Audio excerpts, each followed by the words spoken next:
Nosso som aqui. Abra sua Bíblia em Amós.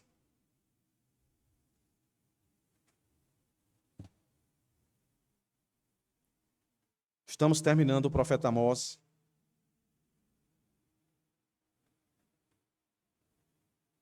Tiago, está dando eco aqui. Tem que baixar aqui o... Baixar um pouquinho, né? Zerar não. Baixar. Ou então lá, naquele lá. Isso. Os dois, tem que ser os dois. Os dois amarelinhos aí, baixar. Os dois. Tem dois aí? Por igual.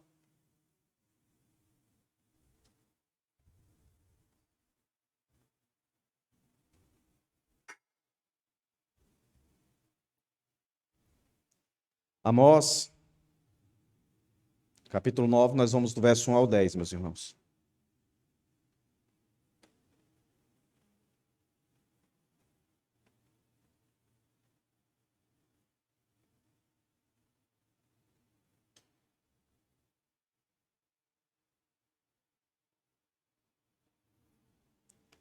Tudo aquilo que o profeta Amós vem falando desde o capítulo 1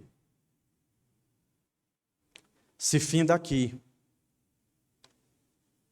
Não é? Se você voltar aí, só contexto para colocar os irmãos no livro de Amós. Perceba aí que o capítulo 1 e o capítulo 2 vai vir aquelas profecias de juízo de Deus, onde vai sempre se repetir a expressão por 3 transgressões e por causa de 4 não suspenderei o castigo. Essa última visão aqui, ela de fato vai fundamentar isso daí. Aquilo que o Senhor avisou várias vezes pela boca do profeta, e ele não foi o único a fazer isso, né? O mesmo período, mesmo contexto, Joel, Elias, Eliseu, todos eles estão no mesmo contexto. O Senhor vinha falando, a minha paciência está acabando, eu perdoo a primeira, a segunda, a terceira, mas da quarta eu não deixo passar. E o nosso texto de hoje, diferente de todas as visões, nós vimos 4 visões, essa é a última, que vai encerrar o capítulo 9 de Amós. Ela é diferente de todas as outras profecias. Vamos ler o texto para ver se os irmãos conseguem assimilar e perceber a grande diferença dessa visão para a visão do gafanhoto, para a visão do fogo, para a visão do prumo, para a visão do cesto maduro. Vamos ler o texto do verso 1 ao 10, depois eu trago aqui a divisão para os irmãos, mas ver se os irmãos conseguem se aperceber aí da diferença dessa última visão para todas as outras, da qual me referi agora. Melhorado aí que tá, já dá piano aqui. Vi o Senhor que estava em pé junto ao altar e me disse: bata nos capitéis das colunas, para que os umbrais comecem a tremer e os pedaços caiam sobre a cabeça de todos eles. Matarei a espada, o que restarem, nenhum deles fugirá, nenhum escapará. Ainda que cavem para chegar ao mais profundo abismo, a minha mão os tirará de lá. Se subirem ao céu, de lá os farei descer. Se eles se esconderem no alto do Carmelo, irei atrás deles, e de lá os tirarei. E caso se ocultarem dos meus olhos no fundo do mar, ali darei ordem à serpente, e ela os morderá. Se forem levados para o cativeiro pelos seus inimigos, ali darei ordem à espada, e ela os matará. Porei os meus olhos sobre eles, para o mal, e não para o bem. Porque o Senhor dos exércitos, é o que toca na terra. E ele se derrete, e ela se derrete, e todos os seus moradores estarão de luto. Toda a terra subirá como o Nilo, e baixará como o rio do Egito. Deus é o que edifica as suas câmaras no céu e firmou a sua abóboda sobre a terra. Ele é o que chama as águas do mar e as derrama sobre a terra. Senhor é o seu nome. Filhos de Israel, não é verdade que vocês são para mim como filhos dos etíopes? Diz o Senhor. Não é fato que eu tirei Israel da terra do Egito, os filisteus de Caftor e os sírios de Quir? Eis que os olhos do Senhor Deus estão contra este reino pecador, e eu o destruirei da face da terra, mas não destruirei por completo a casa de Jacó, diz o Senhor.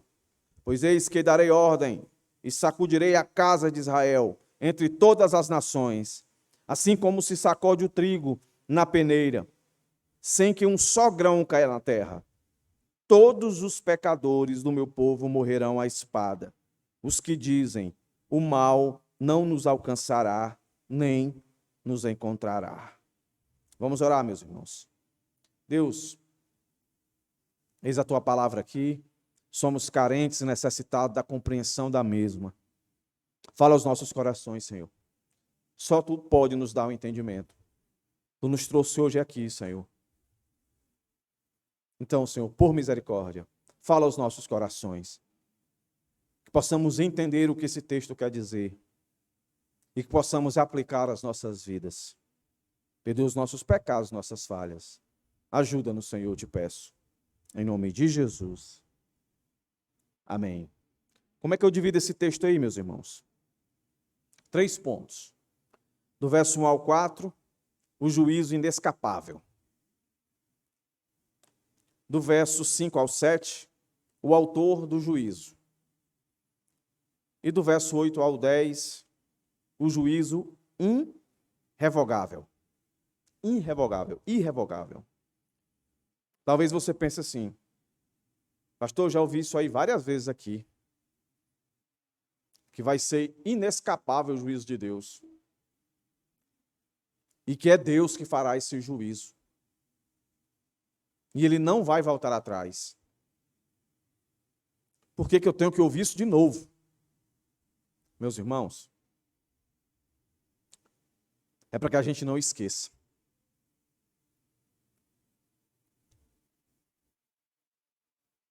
Deus não se deixa escarnecer. Deus abomina o pecado. O que mais esse mundo faz é pecar. E o que é mais interessante, meus irmãos, que eu posso dizer que 80% das profecias, das pregações, das visões contidas no profeta Amós, foi direcionada para aqueles que se achavam seguros, salvos na pessoa de Cristo. Ainda há pessoas que acreditam que a palavra de Deus, o Evangelho, é 80, 90, quanto para a maioria, 99% é para o ímpio. Que a palavra de Deus é palavra de Deus para o ímpio, para levar ele para o céu, e quanto ele não chegar no céu, ele prosperar, ele ter estabilidade, ele ter segurança. Se a enfermidade o alcançar, ele ser curado. Mas o que nós estamos vendo aqui, não só no Antigo Testamento, já vimos isso várias vezes no Novo Testamento. A palavra de Deus, é só você lembrar. Carta à igreja de Corinto. O que é que fala lá? Chama para o arrependimento. Mostra um Deus que castiga, que pune, que manda para o inferno. Carta escrita aos Gálatas, aos Colossenses, aos Filipenses. Olha lá o que é que está escrito. É um chamado ao arrependimento. Para quem? Para quem? Para o mundo ímpio? Não. Para aqueles que consideram-se cristãos. E mais uma vez aqui, meus irmãos, as profecias bíblicas, a grande maioria delas, salvo exceções, são palavras de bênção. A maioria das profecias bíblicas são sempre um chamado, um alerta para o juízo de Deus, para a maldição da parte de Deus. Você percebeu no nosso texto? Especificamente no verso 4, que o Senhor diz assim: porei os meus olhos sobre eles, para o mal.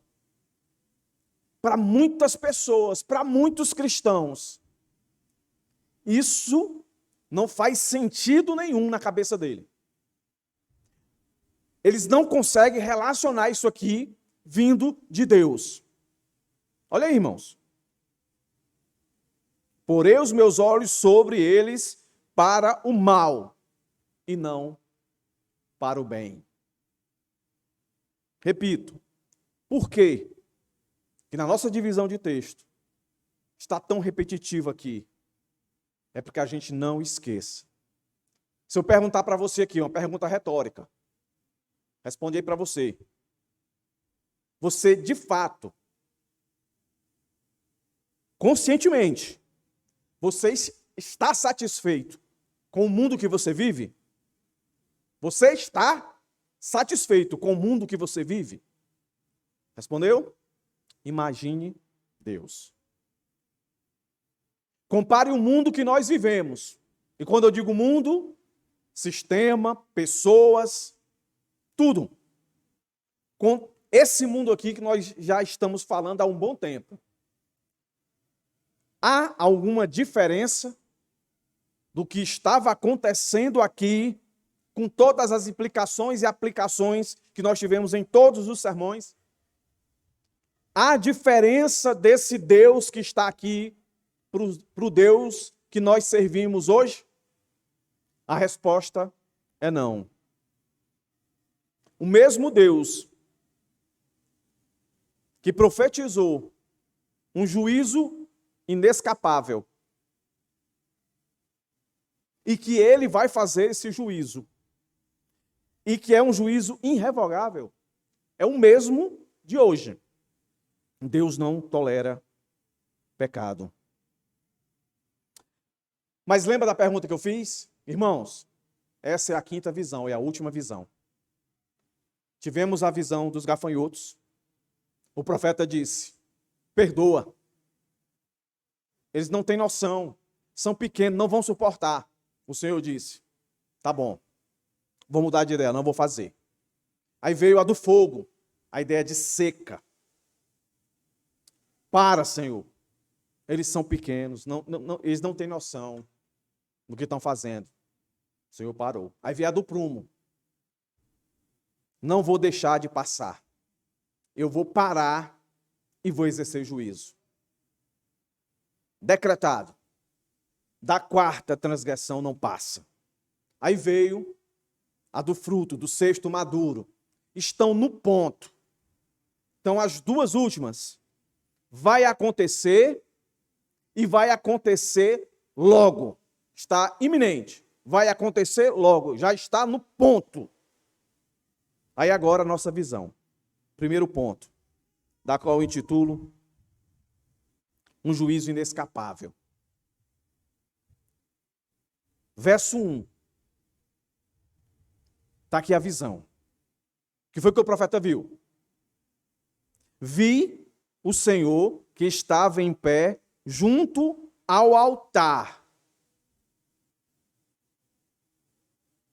E me disse: bata nos capitéis das colunas, para que os umbrais comecem a tremer e os pedaços caiam sobre a cabeça de todos eles. Perceba aí. Essa visão aqui não é o Senhor, agora é a diferença. Essa visão aqui não é o Senhor mostrando nada a ele. Um prumo, um cesto de fruto, fogo, gafanhoto. Ele está vendo quem, meus irmãos? ele está vendo o próprio Deus. A Bíblia aqui não quis dizer qual é essa visão, como é que ele está vendo Deus, mas que ele está vendo, tá. Olha aqui a diferença. É como se Deus estivesse dizendo, para que fique claro, para eles, profeta, e para você também, quem vai derramar o juízo sobre eles sou eu sou o responsável. Não é gafanhoto em si, não é o fogo em si, não é um prumo em si, não é um cesto de fruto em si, mas só eu vou aparecer, eu vou descer o meu braço, e eu vou fazer isso através de você. Alguns comentaristas tentam entender essa ordem que aparece aqui. São duas ordens, mas que na minha versão só dá para entender, só dá para enxergar uma, mas tem duas ordens aqui. Na palavra bata e na palavra pedaços. São dois imperativos aí. E lendo todos esses comentaristas, a conclusão que a gente chega, que seria mais óbvia aqui, não, quem vai fazer isso é um anjo enviado por Deus. Pode ser. Deus mande um anjo lá para balançar, né, os umbrais lá do templo, altar, templo. Guarde isso, altar, templo. Pode ser anjo. Pode ser uma tempestade. Mas o que parece ser é a própria palavra, a profecia, que está sendo como se fosse um martelo, que vai machucar a cada um deles. A sensação, de fato, de ser golpeado por Deus. Vi o Senhor que estava em pé junto ao altar e me disse. Aí preste atenção, essa visão, ela é muito mais auditiva do que de fato de enxergar. Todas as outras, você está vendo isso aqui? Aí, o que é que você está vendo? Não era sempre essas perguntas? Agora, a maior parte do texto é ele ouvir. Ele viu Deus e Deus diz a ele. Deus fala a ele. Isso também é muito importante, não é? Todas as vezes que você se encontra diante da palavra de Deus, Deus está falando com você. Vamos sempre lembrar, meus irmãos, antes de sentir qualquer coisa, Deus é um Deus que faz o sobrenatural. De fato, Deus faz coisas que os nossos olhos ficam pasmos. Isso é fato.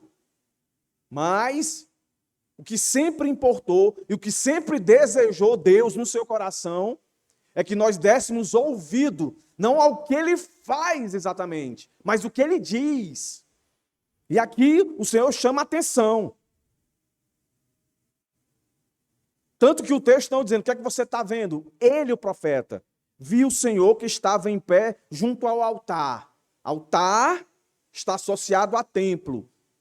Então, o profeta, na sua última visão, está chamando o povo de Deus para dentro do templo, aonde eles mais desonraram a Deus, aonde eles viveram uma religiosidade ativista, falsa, hipócrita.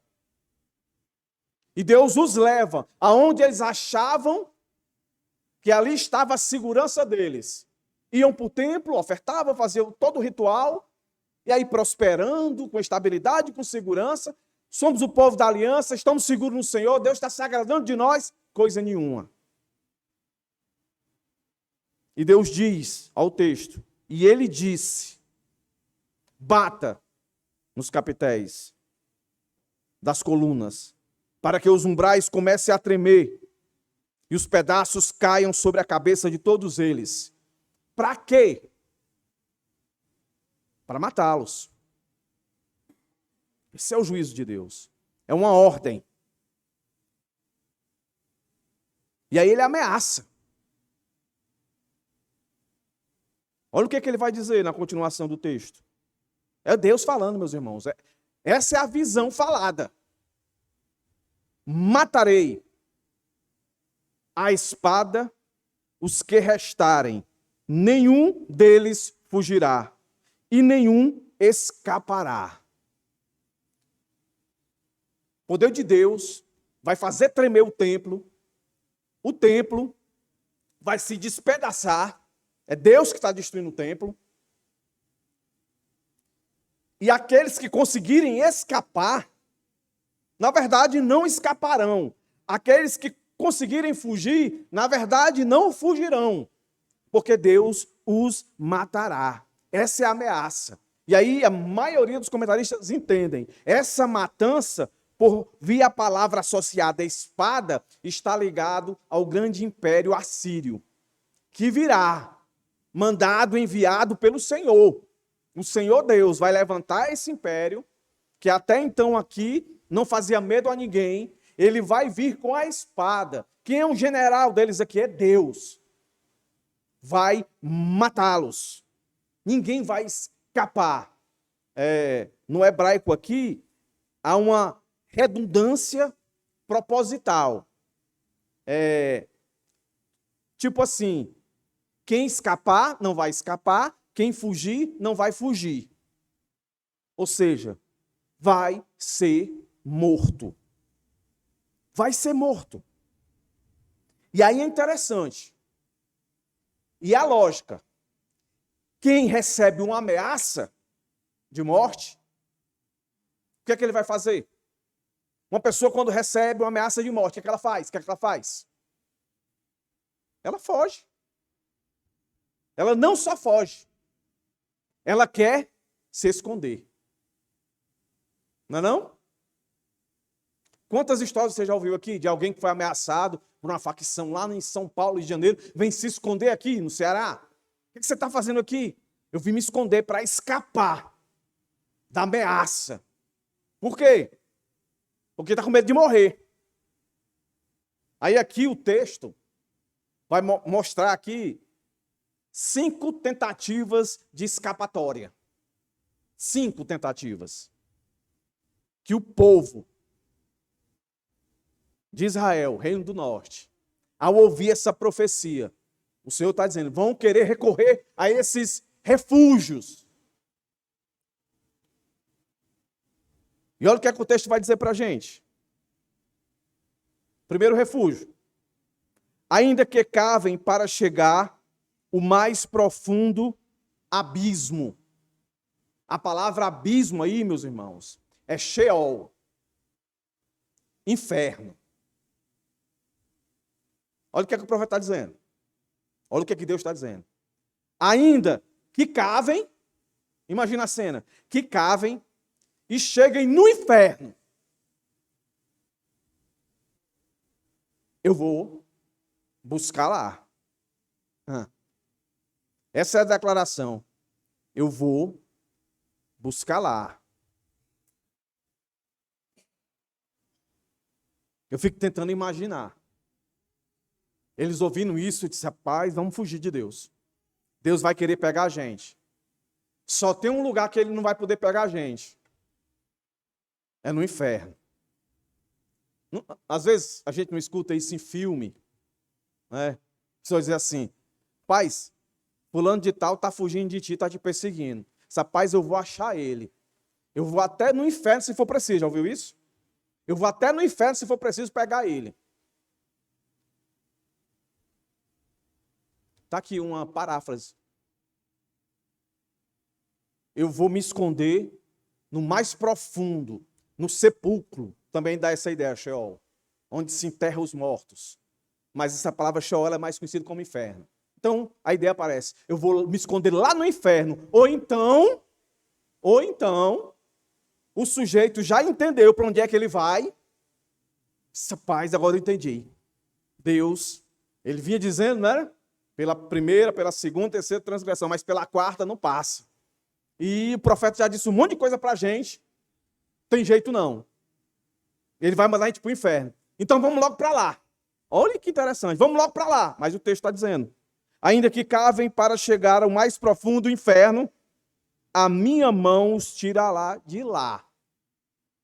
Então escute isso aqui.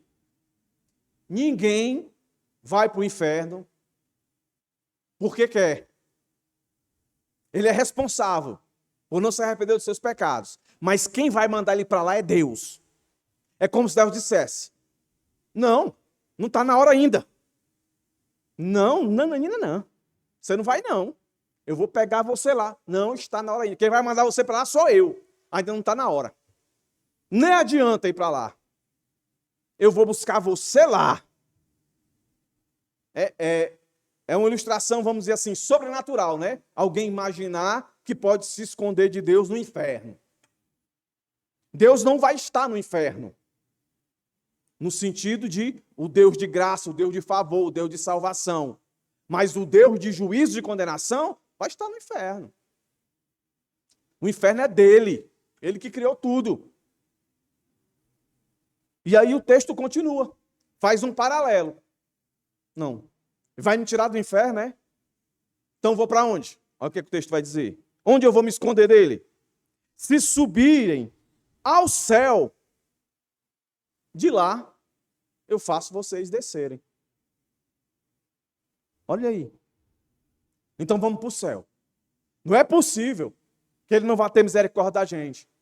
Já que ele está vindo acabar com a gente na terra, vamos dar aqui vamos enrolar Deus e vamos subir no mais alto céu e vamos nos safar. Deus está dizendo, não. Isso aqui parece com o Salmo 139, né?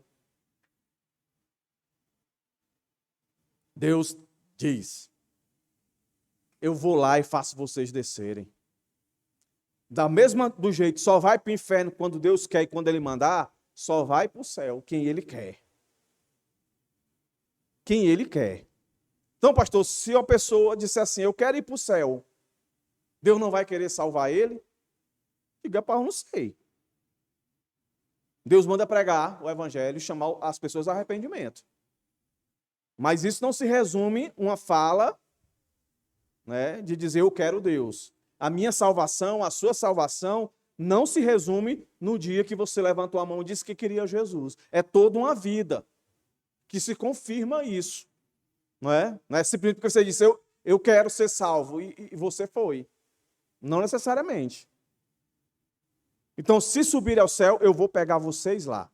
Não adianta buscar esconderijo no céu, nessa situação, nesse contexto. Perceba que ouvindo isso, o texto aqui deixa claro que eles não se arrependem, eles não mostram o coração arrependido, eles simplesmente querem fugir da responsabilidade. Querem fugir das consequências dos atos pecaminosos, depravados, de afronta contra Deus e contra o próximo. Aí eles continuam. O texto vai dizer: se eles se esconderem no alto do Carmelo, irei atrás deles e de lá os tirarei. Então eles saem do ambiente sobrenatural e vão para o natural. Então, peraí. O inferno não dá para ir se esconder, para o céu não dá para se esconder. Então, peraí, vamos buscar um monte mais alto. Onde é que tem um monte mais alto? Monte Carmelo, é o mais alto. E aonde tem mais cavernas, é bem a selva, tem muitos esconderijos. Vamos nos esconder lá, que aí Deus não nos acha. Não tem como Ele nos caçar. Mas o texto diz: irei atrás deles, eu vou caçar vocês. E vou tirar vocês. Pode estar numa caverna, num buraco, escondido atrás de arbustos de árvores. Eu vou achar vocês. Eu vou encontrar vocês. Eu vou caçar vocês. Eu serei implacável. Da quarta não passa. Não tem inferno, nem céu, nem montanha, e nem mar. Aí eles dizem, o Senhor diz, né? Pensando eles: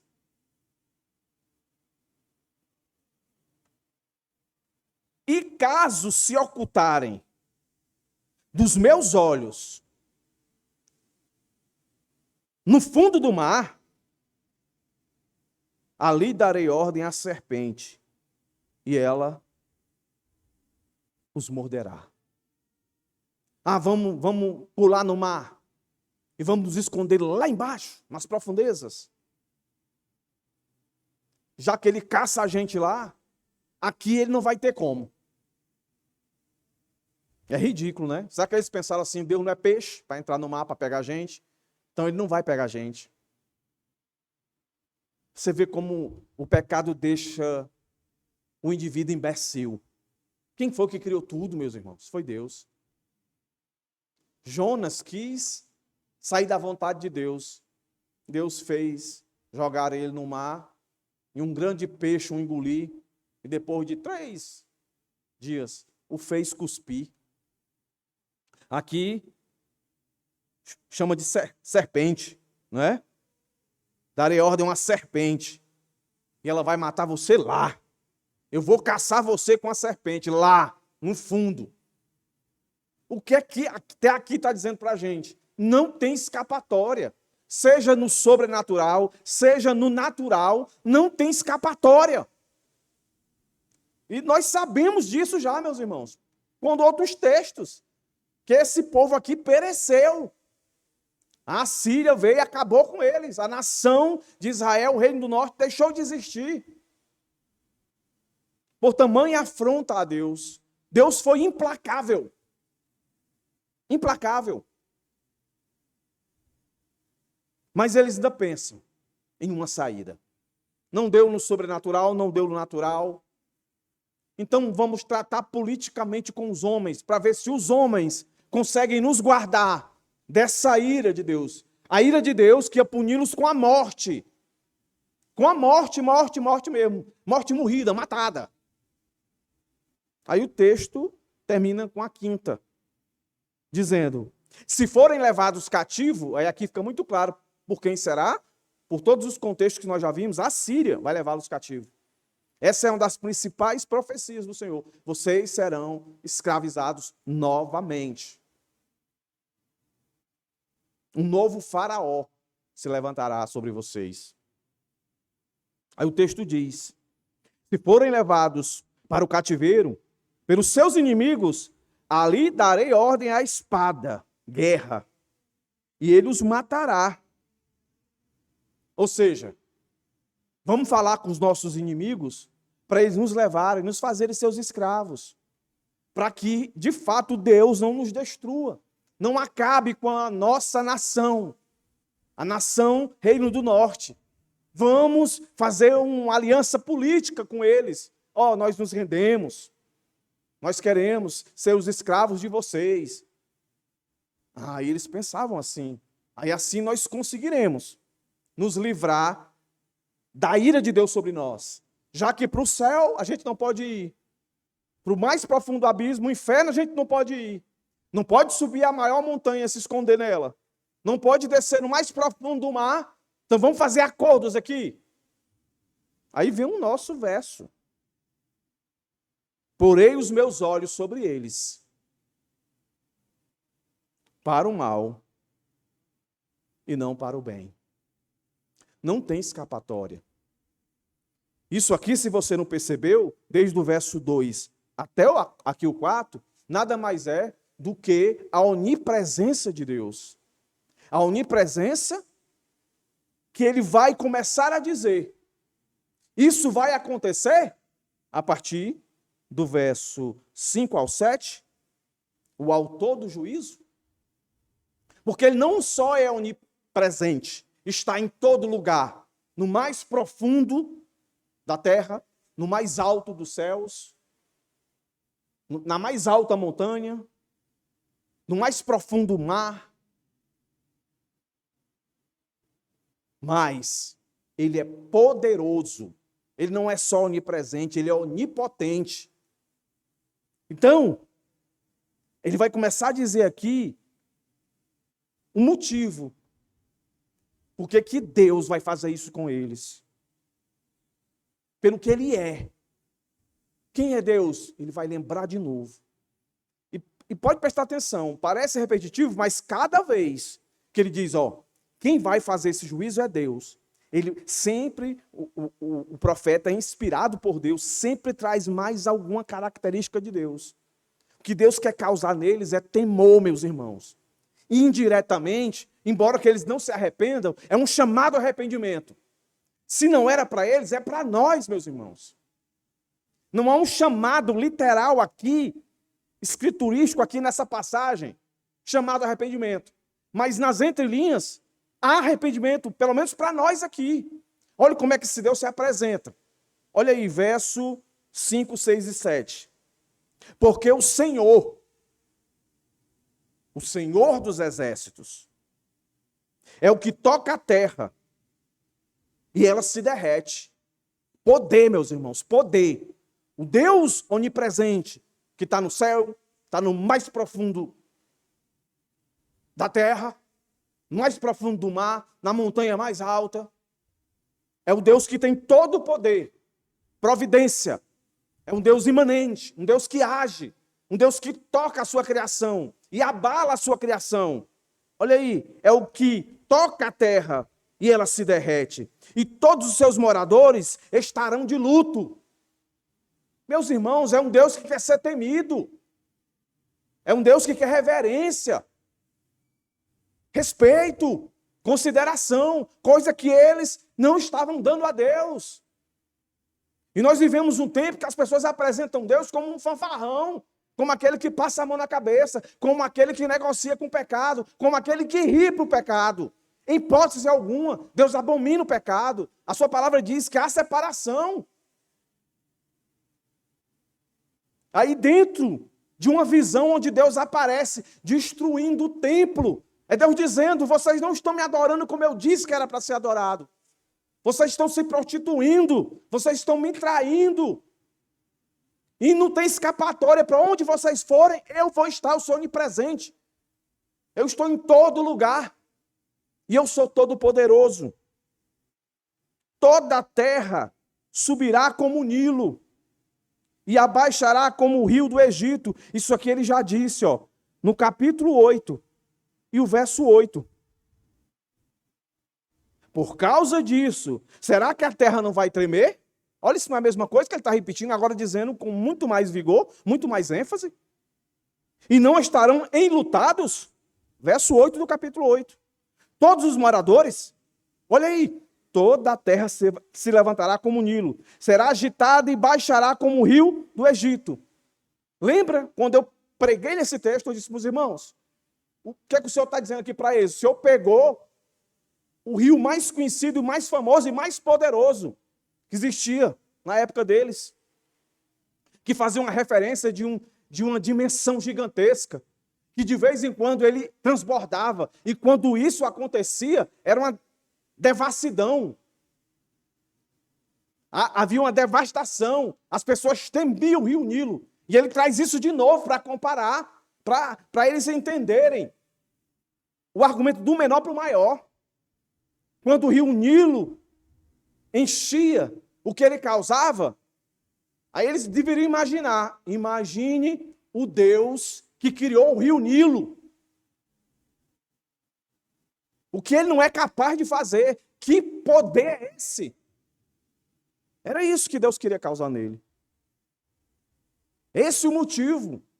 Vocês me afrontaram, por isso que eu estou tão zangado. Por isso que eu estou tentando mostrar para vocês que a minha ira é semelhante ao rio Nilo, no Egito, quando ele transborda, quando ele causa todo o estrago que vocês conhecem. Aí verso 6 ele diz, Deus é o que edifica as suas câmaras no céu. Câmaras, a ideia de compartimentos. Por exemplo, a sua casa. Quantos compartimentos tem? Não é? Aí, normalmente, uma que é considerada mansão, aqui tem vários compartimentos, várias câmaras. Então, é Deus dizendo, a minha morada. E a minha morada, ela tem a base dela a terra. Aí ele vai dizer aí, ó. E firmou a sua abóboda. A abóboda é uma redoma.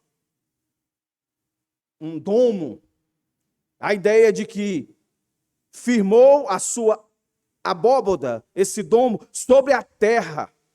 Ou seja, a morada de Deus, ela toca a terra e a terra passa a ser sua morada também. É Ele que manda em tudo.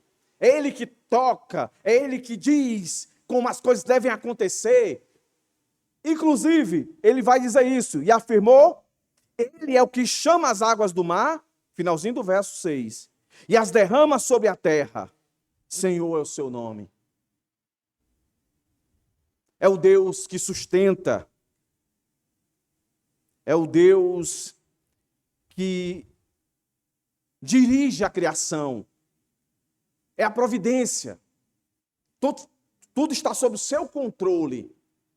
E é interessante. Volta para o verso 5.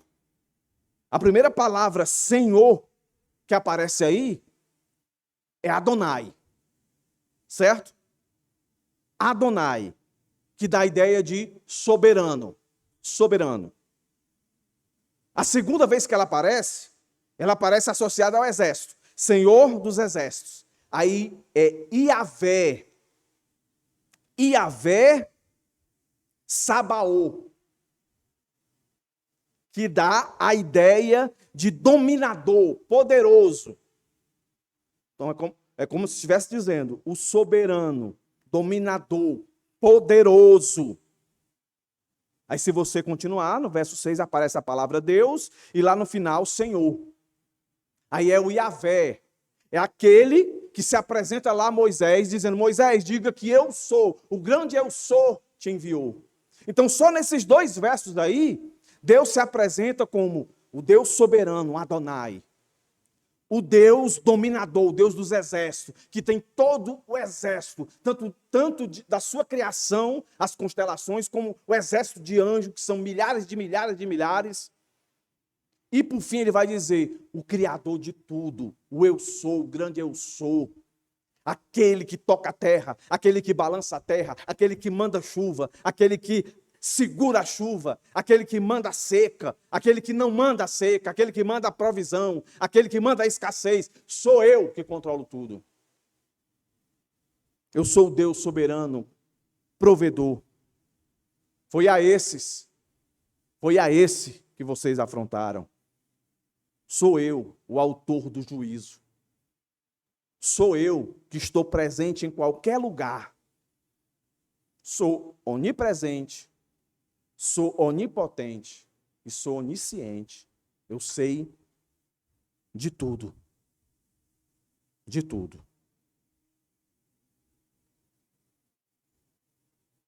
Aí o verso 7, ele diz, para não deixar dúvida, filhos de Israel, duas perguntas aqui.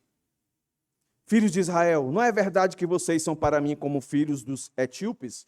Por que ele cita etíopes aqui? E logo em seguida ele diz o Senhor, não é fato que os tirei, Israel, da terra do Egito, os filisteus de Caftor e os sírios de Quir? Quem eram os etíopes aí? Vou ler aqui literalmente. Os etíopes, preste bem atenção, era a nação que morava mais longe de Israel. Moravam depois da segunda catarata do Rio Nilo. África, abaixo no mapa. Se alguém perguntasse os israelitas qual era o povo mais distante que conhecia, a resposta seria: os etíopes que moram bem longe lá no sul.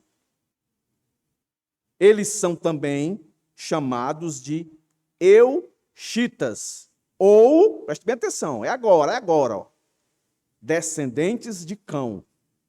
Cão foi o terceiro filho de Noé, que foi amaldiçoado, quando Noé, bêbado, ficou nu dentro da tenda.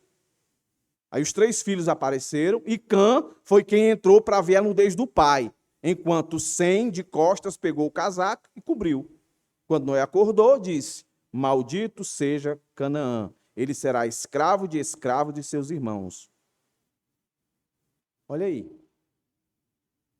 Deus está dizendo, filhos de Israel, não é verdade que vocês são para mim como amaldiçoados?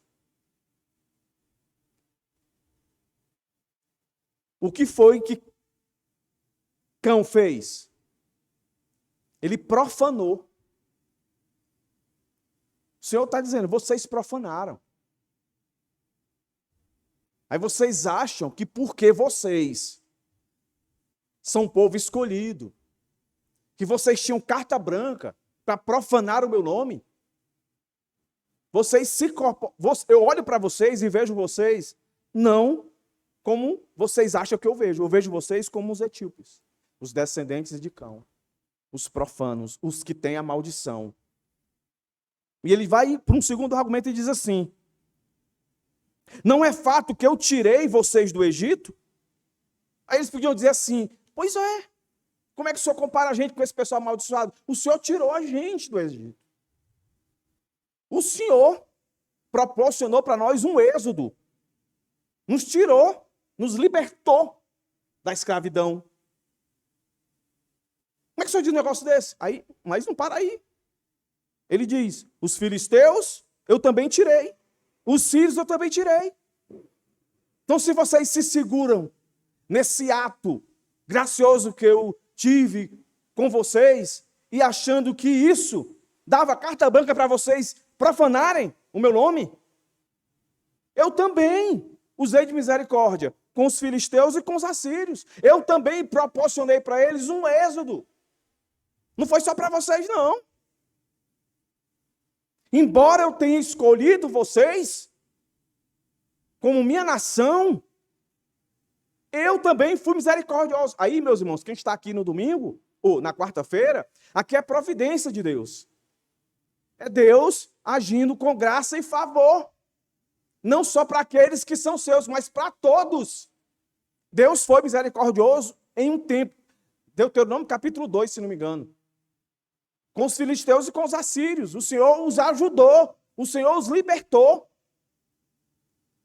Isso aqui também eu que abro um adendo aqui, mais um ensino para dizer para nós que não é porque a gente acredita que uma vez salvo, salvo para sempre, que Deus escolhe os seus e em um tempo, em um momento, Deus vai trazer aqueles que são seus para eles. E aí quando eu me acho que o Senhor me chamou e que eu sou um cristão, isso não me dá o direito de viver na prática do pecado. Como Paulo escreve aos Romanos capítulo 6. Ah, eu vou pecar para que a graça aumente? Não. Ah, porque onde abundou o pecado, superabundou a graça? Aí eu vou pecar? Não. Não. Se você vive assim, você é descendente de Cão. Não do Cão, do Satanás. Do etíope aqui. Embora que no fim seja. Né? Esse é o ponto, meus irmãos. Eles se achavam seguros na sua religiosidade. Por isso que eu digo, 90% das profecias, 90% da palavra de Deus é direcionada para aqueles que se acham seguros na sua religião e não em Cristo. Então o Senhor diz. Verso 8. Nosso terceiro ponto agora.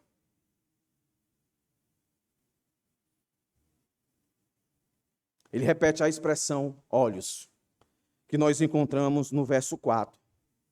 E é interessante que esses textos, não é, de olhos, no Novo Testamento, 1 Pedro vai dizer, 1 Pedro capítulo 3, verso 12. 12 e 13. Os olhos do Senhor estão sobre os justos e os seus ouvidos atentos para a sua oração. Aí vai continuar no 13, vai dizer, qual aquele que o fará mal? Não é? Salmo 34 e 15 vai falar, Provérbios. Já Provérbios vai dizer que os olhos de Deus estão sobre os justos e sobre os injustos. Mas aqui, esse texto, ele é muito parecido com o de Pedro.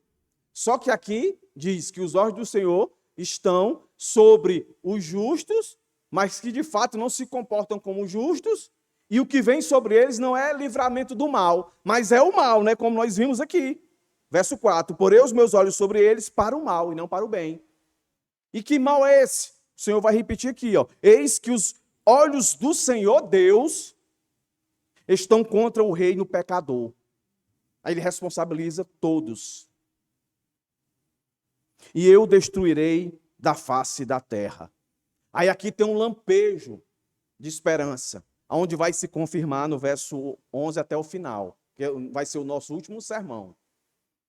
Domingo que vem, se Deus permitir. Ele diz: mas não destruirei por completo a casa de Jacó.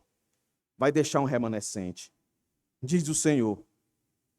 Mas esse remanescente vai ser reconhecido em meio ao sofrimento. Olha o que vai acontecer para se de fato manifestar esse remanescente. Enquanto Deus está punindo, o ímpio é manifestado e o justo é mantido. Olha aí o que o texto vai dizer. Ó a analogia que ele faz. Porque eis que darei ordens e sacudirei a casa de Israel entre todas as nações, como que? Como se sacode o trigo na peneira, sem que um só grão caia na terra.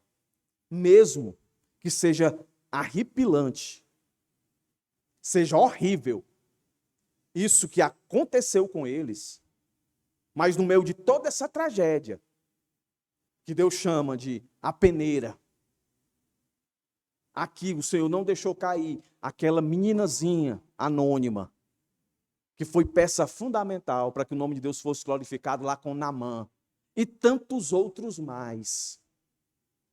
E a Bíblia vai dizer que é assim, que é na fornalha, é no meio do sofrimento, que se descobre quem é crente e quem não é. Quem de fato foi eleito. Não é pela medida das bênçãos da prosperidade, não. É das lutas. Porque na prosperidade todo mundo é crente. Na saúde todo mundo é crente. Entendeu, meus irmãos?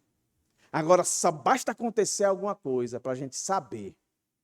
Não é não? O maior avaliador é isso. Você quer saber se o cabo é macho mesmo, se ele é homem mesmo, se ele é valente mesmo, é quando aparece algo perigoso. Não é? A valentia do indivíduo não é medida numa partida de futebol, ele na arquibancada, esculambando um juiz ou um jogador. Ele fica machão. Ele diz isso, aquilo outro, aquilo outro, aquilo outro. Mas imagina, você esculambando aquele juiz que parece o Hulk. Aí ele está lá no meio do campo, aí ele escuta a sua voz no meio da multidão. Seu filho daquilo, daquilo outro. Aí ele para o jogo e diz assim, pega aquele rapaz ali, leve ele lá para aquele quarto ali que eu vou me encontrar com ele. Ora, menino, eu queria ver o cabo se tremer todinho. É na hora do sofrimento que a gente sabe. Aí na hora que a dor vem, na hora que a angústia vem, aquilo que eu disse para os irmãos, ou a gente sofre por nossa fidelidade ou por nossa infidelidade. Mas como nós estamos no mundo, a infidelidade dos outros ataca a gente também. Muitos homens e mulheres fiéis aqui sofreram quando a Síria chegou. Foi a peneira de Deus. Mas Deus está dizendo aqui, assim como se sacode o trigo na peneira, sem que uma só grão caia na terra. Não vai cair. Quem vai cair são os pecadores. Vai balançar. Está vendo a cena aí? Como é que se peneira? Joga para cima. Aí o vento vai passando e vai tirando a palha, a sujeira. E vai ficar lá o trigo, né? O que tiver. Balançando. Sobe, desce, fica tonto e tal. Mas não cai. Não cai. Deus está dizendo aqui, vai balançar, vai tremer. Mas você vai ficar. Eu garanto. Mas o pecador não. Olha o que ele diz. Todos os pecadores do meu povo morrerão. Não vai ficar um. Morrerão à espada. Principalmente os soberbos e arrogantes, que dizem isso, o mal nunca nos alcançará, nem nos encontrará. Ora não. Você vai para onde? Eu vou lá para o inferno me esconder. Vai te achar. Vai para onde? Eu vou subir o mais alto do céu. Vai te achar. Vou me esconder na maior montanha. vai te caçar. Vou pular no mar, vou lá para baixo. Vai mandar alguém te pegar lá. Vou fazer acordo, não tem jeito. Não tem escapatória. 3 palavras aí. Ferirei, buscarei, destruirei. Não tem jeito. Quais foram os pecados desse povo, meus irmãos? Vou só lembrar para vocês aqui. Crueldade, depravação, idolatria, avareza, hedonismo, a busca por prazer, e essa busca por prazer insaciável mudou os valores. Coisas tiveram mais valores do que pessoas. E aí a desumanidade chegou ao ponto deles fazerem o que nós vimos no capítulo 2, a partir do verso 6, parte B. Porque vendem um justo por dinheiro e condenam o necessitado. Por causa de um par de sandálias, esmagam do pó da terra a cabeça do pobre e pervertem o caminho dos necessitados. Um homem e seu pai têm relações com a mesma jovem e assim profanam o seu santo nome. E, quando eles iam para dentro do culto, capítulo 8, o Senhor diz, verso 4, ouçam isto, vocês que pisam o necessitado, e destrói os miseráveis da terra, dizendo, quando passará a festa da lua nova, para vendermos os cereais, e o sábado para abrirmos os celeiros de trigo, abrir o nosso comércio, para a gente enganar o pessoal, diminuindo a quantidade, aumentando o peso, enganando com balanças desonestas, para comprarmos o pobre por dinheiro, e os necessitados por um par de sandália, e vendermos o refúgio do trigo. E aí nós vimos lá, Deus jurou, eu vou pegar vocês. Está aqui. Deus chegou e vai pegá-los. Ferirei, buscarei e destruirei.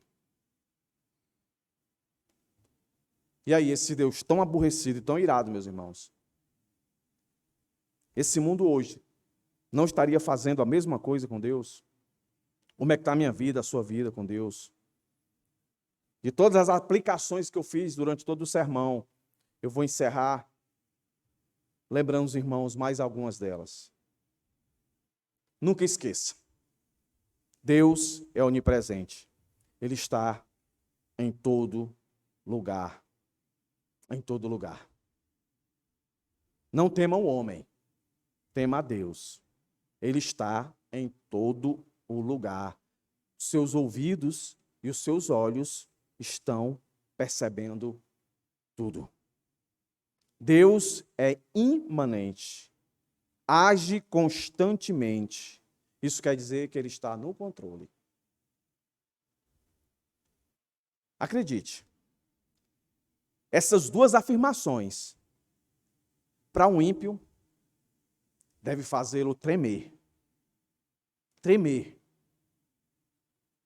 Agora, para um cristão, deve trazer segurança, consolo, conforto.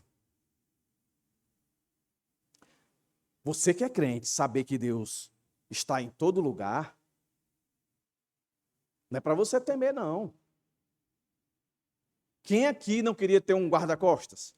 Para onde você fosse lhe guardar, lhe proteger? Quem aqui não queria ter uma pessoa sábia para dizer o que você tem que fazer e o que você não tem que fazer? Não veja Deus olhando para você, sempre desejoso de punir você. Você que é crente, veja Deus presente, veja Deus imanente, ou seja, Deus agindo constantemente para manter você em santificação. Se sinta seguro em saber que Deus é onipresente, que Deus é imanente, que Ele está ali. Conta a história de um menino que dizia para o pai, mas a mãe, próximo final de semana, eu quero ir lá para a casa do vô sozinho. Eu já estou homem. Já me sinto homem. 10 anos de idade. Eu quero ir só.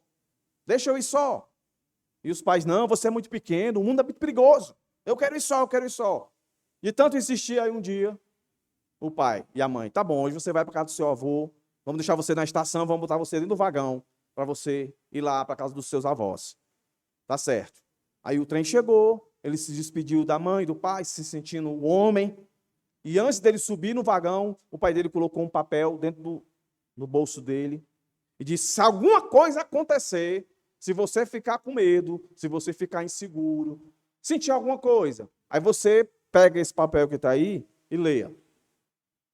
Vai lhe ajudar. Não, não preciso não. Não, mas deixa aí. Pá. O menino foi. Aconteceu um negócio dentro do vagão que o menino ficou agoniado. Aí sentiu falta da mãe e do pai, quis chorar, começou a ficar meio tenso, meio nervoso. Por quê? Ele queria a presença do pai. Ele queria o pai agindo ali, dirigindo aquela situação. E aí ele foi na hora que o pânico começou a tomar conta dele. Ele foi, lembrou, olhou para o bolso, meteu a mão no bolso, tirou o papel e leu. O que é que tinha escrito no papel? Papai e a mamãe estão no último vagão. Aí ele, meu pai sempre esteve aqui, minha mãe, sempre esteve presente. Então, meus irmãos, dizer que Deus é onipresente, para um cristão, dizer que Deus é imanente, isso é um privilégio. Isso é a maior graça do mundo. Agora, se você não tem Deus como Senhor e Salvador da sua vida, você pode ter certeza. Aí é sinal de perigo, é sinal de alerta. Não tem como se esconder dele. Não tem como se esconder dele. Aí, se você não é dele, você vai viver na prática do pecado, aborrecendo e profanando ele. E se você é um crente que tem vivido na prática, você também está profanando ele. Aí sim, é para você temer, porque ele vai lhe castigar, ele vai lhe punir. A prática do pecado acaba com os privilégios. Não é porque eu sou crente, não é porque eu sou pastor. Não, eu sou pastor, sou assim com Deus. Tu é só um crente que senta aí. Eu sou pastor, sou assim com Deus, então eu me ajeito com ele. Não, não é assim não. Aqui sacerdote, rei, tudo foram o chicote, porque profanaram o Senhor.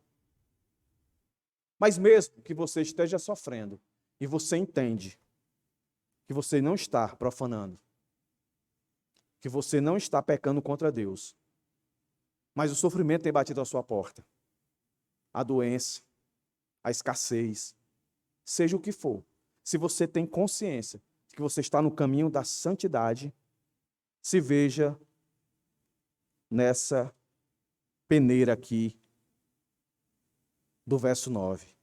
Porque eis que darei ordens e sacudirei a casa de Israel entre todas as nações, assim como se sacode o trigo na peneira. Deus não vai deixar você cair. Vai doer? Vai. Vai machucar? Vai. Vai trazer alguns traumas? Vai. Mas Deus não vai te desamparar sem que um só grão caia na terra. Não vai cair, meus irmãos. E por fim, não existe coincidência, não existe destino e nem existe acaso. O que existe é um Deus que requer reconhecimento, que requer devoção. Enquanto houver vida, há misericórdia. Mas se a vida deixar de existir, a face que se manifestará no grande dia será um Deus à semelhança desse que agiu há muitos anos atrás sobre um povo que profanou e que desobedeceu a ele. Valorizemos, meus irmãos, a oportunidade que temos de louvar, de engrandecer o Senhor e confiemos nele. Seja qual for a prática de pecado que você esteja vivendo, saiba que isso afronta a Deus. Se você for incrédulo, isso vai te mandar para o inferno. Se você for um cristão, pode ser que você não seja um cristão, mas se for, Deus vai castigar você. Vai tocar em você, para que você entenda de uma vez por todas que o caminho que Deus quer que você trilhe é um caminho de santificação, por mais que você venha a cair. mas que o caminho que você tem que perseverar é o caminho da santificação. E Ele é Deus para lhe sustentar nesse caminho. Amém? Que Deus tenha misericórdia de nós. Vamos orar, meus irmãos. Curve a sua cabeça.